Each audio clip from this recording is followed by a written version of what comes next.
मेरे प्रिय विद्यार्थियों, आप सभी का अपने YouTube चैनल विद्या मंथन में एक बार फिर से बहुत बहुत स्वागत है। इस वीडियो में हम सब रसखान द्वारा रचित सवैये का अध्ययन करने जा रहे हैं। अगर आप सभी को हमारी व्याख्या पसंद आए तो लाइक शेयर सब्सक्राइब अवश्य करें।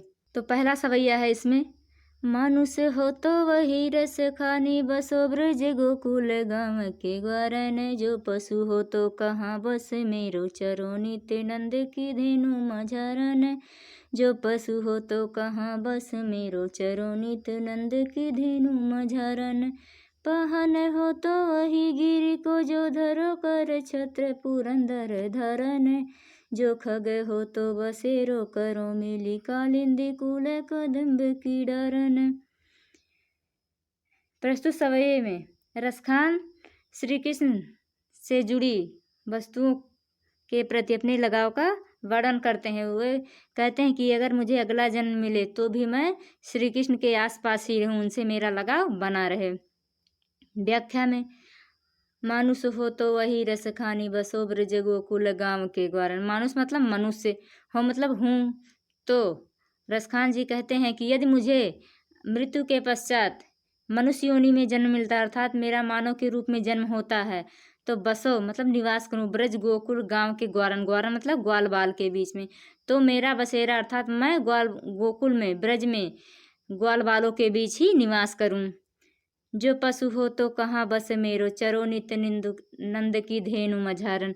जो मैं पशु मतलब जानवर, अर्थात मैं पशु योनि में जन्म लूँ जिसमें मेरा कोई भी बस नहीं है। अगर मुझे पशु योनि में जन्म मिलती है तो भी मैं चरो मतलब चरना, नित्य मतलब रोज, नंद मतलब नंद बाबा की, धेनु मतलब गाय, मझारन मतलब बीच में।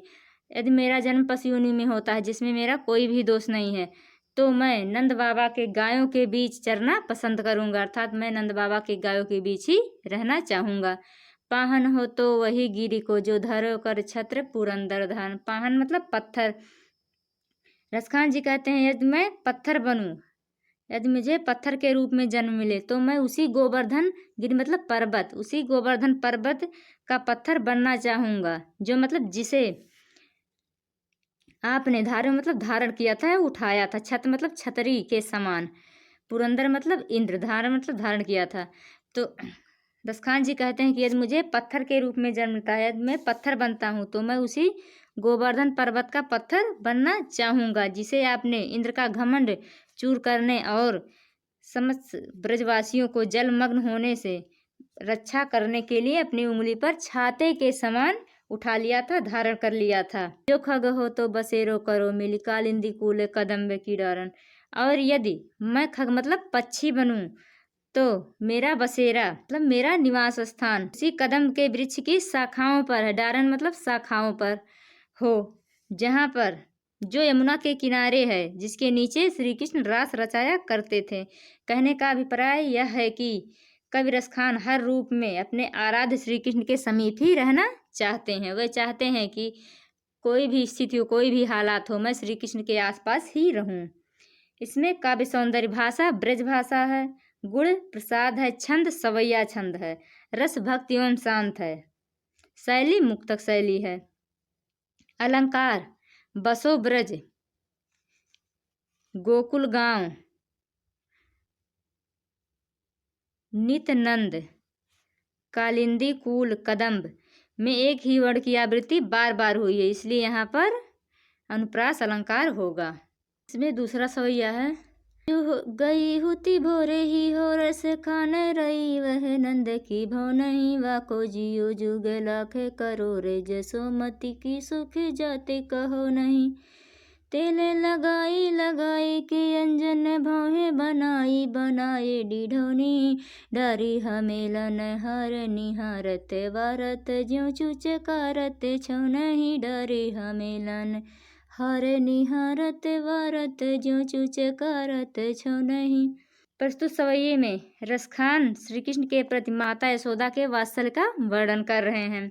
व्याख्या में देखिए, आजू गई हुती भो रही हो रस खाने रही वही नंद की भौन। कवि रसखान जी कहते हैं कि एक सखी अर्थात एक गोपी दूसरी गोपी से कहती है कि आज मैं कृष्ण के प्रेम में, श्री कृष्ण के प्रेम में मग्न होकर प्रातः काल ही आजू गई होती, आज मतलब आज, होती मतलब गई थी, भोर ही मतलब प्रातः काल ही, नंद के भवन, नंद मतलब नंद बाबा के, भवन मतलब भवन अर्थात उनके घर। तो रसखान जी कहते हैं कि एक गोपी दूसरे गोपी से कहती है कि मैं श्री कृष्ण के प्रेम में मग्न होकर आज प्रातः काल ही नंद बाबा के भवन में गई थी, अर्थात उनके घर जा पहुंची थी। वाको जियो जुग लाख करोड़, जसोमती को सुख जात कहो है नहीं। मेरी यह कामना है, वाको मतलब उसकी, जियो मतलब जीवित रहे, जुग मतलब युगों तक, करोड़ मतलब करोड़, सोमत मतलब यशोदा मैया। वह कहती है कि मेरी यह कामना है कि उनका पुत्र अर्थात यशोदा मैया का पुत्र लाख करोड़ों युग तक जीवित रहे। श्री कृष्ण जैसा पुत्र पाकर यशोदा मैया को सुख मिल रहा है, उसका वर्णन करना अत्यंत कठिन है। जात कहो नहीं मतलब कहा नहीं जा रहा था, अतः अत्यंत कठिन है। लगाई लगाई के अंजन, भौहें बनाई बनाए ढिढोनी। वह अपने पुत्र का श्रृंगार कर रही हैं। अंजन मतलब काजल, भौवें मतलब भौं, ढिढौनी मतलब जो नज़र से बचाने के लिए काला टीका लगाया जाता है उसे ढिढौनी कहते हैं। कहते तेल लगाई लगाई के अंजन, भौहें बनाई बनाए ढिढौनी। वह कहती है कि वे अर्थात माता यशोदा अपने पुत्र का श्रृंगार कर रही थी, वे अपने पुत्र के शरीर पर तेल लगा रही थी, आंखों में काजल, अंजन मतलब काजल लगा रही थी, भौहें संवार रही थी, बनाई मतलब भौहें संवार रही थी, माथे पर नज़र का टीका बनाकर लगा रही थी, अर्थात उनके माथे पर नज़र ना लगने वाला टीका लगा रही थी। डारी हमेला निहार निहारत, वारत ज्यों चुचकारत छौने। डारी मतलब डालकर, हमेलन, हमेलन मतलब हार, सोने का एक आभूषण जिसे हमेल कहते हैं। ज्यों मतलब जीव प्राण, पुचकारत मतलब पुचकारना, छौने मतलब पुत्र को।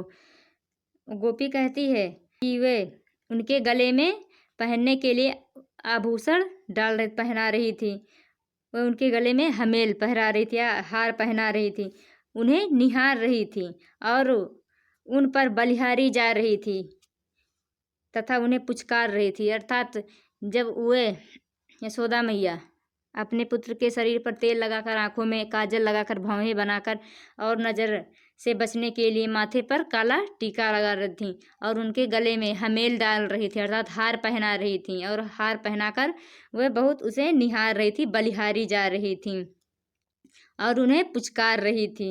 इसमें काव्य सौंदर्य में भाषा, ब्रज भाषा, रस, वात्सल्य रस, छंद, सवैया, गुण, माधुर्य या प्रसाद, शैली, मुक्तक शैली, अनुप्रास अलंकार है। यहाँ एक ही वर्ण की आवृत्ति यहाँ पर बार बार हुई है, इसलिए यहाँ पर अनुप्रास अलंकार, जैसे जियो जुग, तेल लगाई, हमेलन हार, यहाँ एक ही वर्ण की आवृत्ति बार बार हुई, इसलिए यहाँ पर अनुप्रास अलंकार है।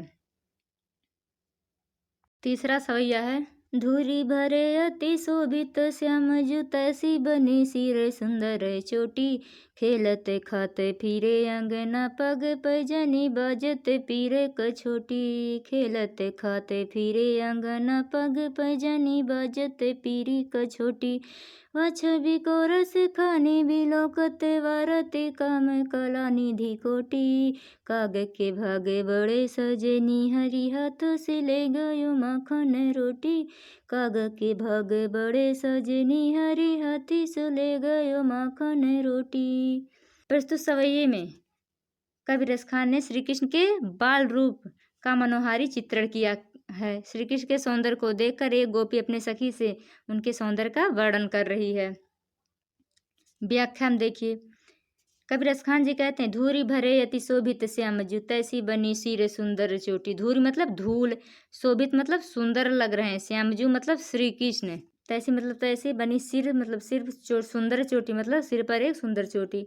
तो कवि रसखान जी कहते हैं कि एक सखी दूसरे सखी से कह रही है कि हे सखी, श्याम वर्ण के श्री कृष्ण धूल से लिपटे हुए अत्यंत सुशोभित और आकर्षित लग रहे हैं, ऐसे ही उनके सिर पर चोटी सुशोभित हो रही है। खेलत खाते फिरे अंगना पग पैजनी बाजते पीरे कछोटी। खेलत मतलब खेलते हुए, पग मतलब पैर, पैजन मतलब पायल, पीरी मतलब पीली, कछोटी मतलब जो लंगोटी। गोपी कह रही कि ऐसे ही वे अपने आंगन में खेलते खाते हुए घूम रहे हैं, अर्थात खा रहे हैं और घूम रहे हैं, खेल रहे हैं, घूम रहे हैं। उनके पैर, पग मतलब पैरों की, पैजनी मतलब पायल बज रही है। वे पीले रंग की छोटी सी धोती पहने हुए हैं। वह छवि को रस खान बिलोकति वारत काम कला निज कोटि। छवि मतलब उनका सौंदर्य, उनकी सुंदरता। बिलोकत मतलब देखते हैं। यहाँ पर गोपी कह रही है, कवि रसखान जी कह रहे हैं कि उनके उस सौंदर्य को देखकर कामदेव भी, यहाँ वारत मतलब वार निछावर करना, काम मतलब कामदेव, कला निधि कोटि, अ, कोटि कोटि मतलब कोटि मतलब करोड़ों करोड़ों, कला निधि मतलब कलाएं, कलाओं को या कलाएं। तो रसखान जी कह रहे हैं कि इनके इस सौंदर्य को देख, अर्थात श्री कृष्ण के इस सौंदर्य, इस सुंदरता को देखकर कामदेव भी उन पर अपनी कोटि को अर्थात करोड़ों करोड़ों कलाओं को न्यौछावर कर देता है, वार देता है, निछावर कर देता है। काग के भाग बड़े सजनी, हरि हाथ सो ले गयो माखन रोटी। काग मतलब कौवे, भाग मतलब भाग्य, सजनी मतलब सखी। तो यहाँ उस कौवे का भाग्य भी कितना अच्छा है, वह कितना भाग्यशाली है जिसे श्री कृष्ण के हाथ से माखन रोटी छीन कर खाने का अवसर प्राप्त हुआ।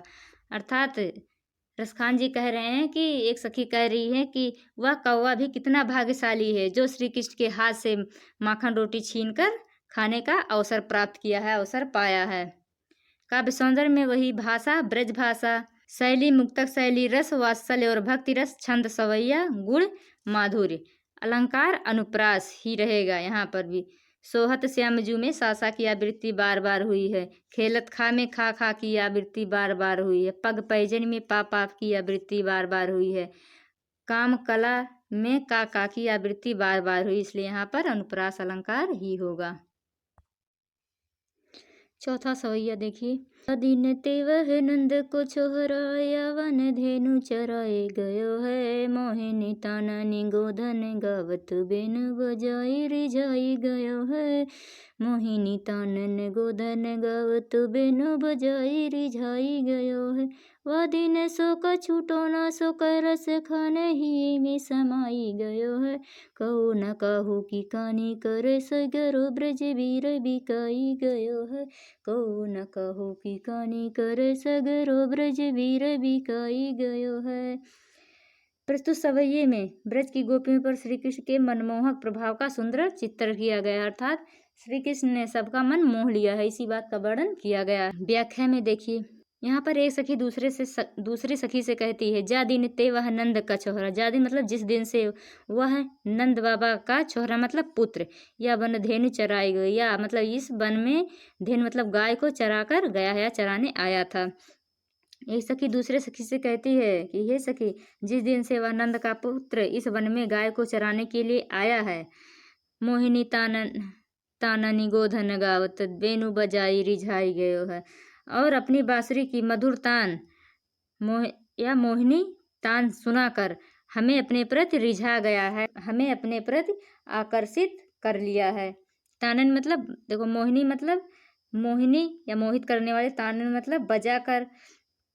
गोधन ब्रज क्षेत्र में गाया जाने वाला एक गीत है जिसे गोधन कहते हैं। गावत मतलब गीत गाना।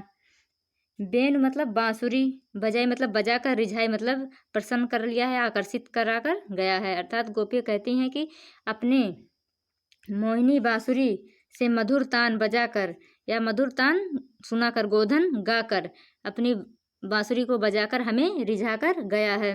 वह दिन से कछु टोना सो कह रस खान ही में समाये गए हैं। वह दिन मतलब उस दिन से, कछु मतलब कुछ, टोना मतलब टोना या मंत्र तक, टोना टुटका, रसखान मतलब रसखान, ही मतलब हृदय में समा गया है। अर्थात कहती है सखी, उस दिन से ऐसा जान पड़ता है कि वह कोई जादू सा कर हमारे हृदय में बस गया है, अर्थात श्री कृष्ण के प्रति हमारे हृदय में समा गया है, अर्थात श्री कृष्ण का प्रति प्रेम हमारे हृदय में बहुत अधिक हो गया है। को न काहू की कानी करे सिगरो ब्रज बीर बिकाई गए। को न काहू की मतलब को ना मतलब कोई भी नहीं, काहू मतलब किसी की, कानी मतलब शर्म, किसी की लाज शर्म किसी को नहीं है। सब शर्म को, अपनी मान मर्यादा का पालन कोई नहीं कर रहा है, सब एकदम शर्म को खत्म कर दिए हैं। सिगरो मतलब सभी, ब्रज मतलब ब्रजवासी, बीर मतलब हे सखी। तो गोपी कह रही है कि तब से कोई भी किसी की शर्म नहीं कर रहा है, कोई भी गोपी किसी भी मर्यादा का पालन नहीं करती। सभी ब्रज की गोपियाँ श्री कृष्ण के लिए व्याकुल हो गई हैं, अर्थात श्री कृष्ण के बांसुरी की वशीभूत हो गई हैं और सभी अपनी लाज शर्म को त्याग दिया है, अर्थात संपूर्ण ब्रज के लोग उन्हीं के हाथों में बिक गए। बिकाए मतलब बिक गई हैं, अर्थात सभी लोग श्री कृष्ण के बस में हो गए हैं। में भाषा ब्रज भाषा, काव्य सौंदर्य में भाषा ब्रज भाषा, छंद सवैया रस श्रृंगार रस, शैली मुक्तक गुण माधुर्य, और अलंकार है अनुप्रास अलंकार ही है, क्योंकि यहाँ एक ही वर्ड की आवृत्ति बार बार हुई है। जैसे वन धेनु में नाना की आवृत्ति हुई है, बजाई रिझाई में हुई है ई की आवृत्ति, इसीलिए यहाँ पर अनुप्रास अलंकार है। और यहाँ पर अतिशयोक्त अलंकार भी है, क्योंकि बहुत बढ़ा चढ़ाकर बात कही गई है। पांचवा सवैया देखिए, कान भये बस बांसुरी के, अब कौन सखी हमको चाहिए हैं, निस धो रहे सग साथे लगी यह सौते नेतापन, क्यों सही है जिन मोहि लियो मन मोहन को, रस खानी सदा हमको ददी है, मिली आओ सब सखी भागी चली, अब तो ब्रज में बांसुरी रही है। प्रस्तुत पद्यांश में प्रस्तुत सवैये में कवि रसखान ने गोपियों का श्री कृष्ण की बांसुरी के प्रति सौतन रूप भाव का वर्णन किया है, अर्थात बांसुरी को सभी गोपियां अपनी सौतन समझ रही हैं और ब्रज से भाग जाने की बात कह रही हैं। व्याख्या में देखिए, कान भये बस बांसुरी के, अब कौन सखी से हमको चाहिए। एक सखी दूसरी सखी से कहती है, कान मतलब श्री कृष्ण की, हे सखी श्री कृष्ण तो बांसुरी की ही पूर्ण रूप से हो गया था, श्री कृष्ण को तो बांसुरी ने पूर्ण रूप से अपने बस में कर लिया है, अब हमको कौन चाहेगा, चाहिए मतलब चाहेगा, अर्थात कह रही हैं कि श्री कृष्ण तो पूरी तरह से बांसुरी के बस में हो गए हैं, बांसुरी के हो गए हैं, और अब हमें कौन चाहेगा, अब हमें कौन प्रेम करेगा। दोष रहे संग साथ लगी यह सौतन तापन को सही है। निष्दोष मतलब दिन रात, तापन मतलब दुख, सही हो मतलब सहेगा। गोपियाँ कहती हैं कि उनकी बांसुरी तो दिन रात उनके साथ ही रहती है, यह तो हमें सौतन की भांति दुख दे रही है, इसे हम कैसे सहन करेंगे, अर्थात अब यह हमसे सहन नहीं होता। बांसुरी सदैव उनके पास ही रहती, उनके साथ ही रहती है। जिन मोह लियो मन मोहन को, रस खान सदा हमको ददी हैं। क्या कहते हैं, जिन मतलब जिसने श्री कृष्ण का मन मोह लिया, अर्थात बस में कर लिया है। रसखानी सदा हमको, रसखान जी कहते हैं यहाँ पर दधिए मतलब जलाएंगी। तो गोपियाँ कहती हैं कि हे सखी, इस बांसुरी ने मनमोहन श्री कृष्ण को अपने मोह में फंसा लिया, अर्थात इस बांसुरी ने श्री कृष्ण का मन मोह लिया है, अपने बस में कर लिया है, और हमें हमेशा ईर्ष्या से जलाती रहती है, अर्थात हम ईर्ष्या में हमेशा दधिए मतलब जलते रहते हैं। मिली आओ सबे सखी भागी चलें, अब तो ब्रज में बांसुरी रही हैं। तो गोपियाँ कहती हैं कि हे सखी, आओ हम सब मिलकर ब्रज से भाग चलते हैं, अर्थात यहाँ से हम सब भाग चलते हैं, क्योंकि अब तो ब्रज में श्री कृष्ण के साथ केवल बांसुरी ही रहेगी, अर्थात इस बांसुरी के मोह में श्री कृष्ण को पूरी तरह से अपने बस में कर लिया था। हमारा यहाँ अब कोई काम नहीं, हमारे यहाँ जरूरत नहीं है, अर्थात श्री कृष्ण के प्रेम से वंचित होकर हमारा ब्रज में निर्वाह नहीं हो सकता, अर्थात हम श्री कृष्ण को किसी और के साथ नहीं देख सकते, अर्थात हम यहाँ से भाग चलते हैं। इसमें काव्य सौंदर्य में वही भाषा ब्रज भाषा, छंद सवैया रस श्रृंगार रस, क्योंकि यहाँ प्रेम की बात हुई है, गुण माधुर्य शैली मुक्तक, अलंकार वही अनुप्रास अलंकार, क्योंकि यहाँ एक ही वर्ड की आवृत्ति बार बार हुई है। बस बांसुरी संग साथ, अर्थात यहाँ पर अनुप्रास अलंकार है।